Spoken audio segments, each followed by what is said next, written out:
ہمارے پیارے نبی صلی اللہ علیہ وآلہ وسلم کے گھر مبارک میں 2-3 مہینے کھانا نہیں پکتا تھا۔ حضرت عائشہ فرماتی ہیں کہ رسول اللہ صلی اللہ علیہ وآلہ وسلم ایک دفعہ میرے پاس تشریف لائے اور پوچھتے ہیں کہ عائشہ کچھ کھانے کو ہے؟ تو میں کہتی ہوں کہ نہیں یا رسول اللہ۔ تو پھر آپ نے فرمایا کہ آج میرا روزہ ہے۔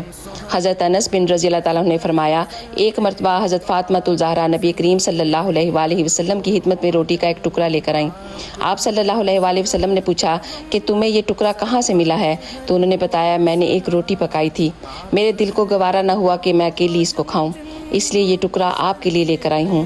تو نبی کریم صلی اللہ علیہ وآلہ وسلم نے فرمایا کہ یقین کرو بیٹی، تمہارے باپ کے منہ میں 3 دن سے کوئی لقمہ تک نہیں گیا، یہ پہلی روٹی کا لقمہ ہے جو 3 دن کے بعد میں کھا رہا ہوں۔ اللہ اکبر۔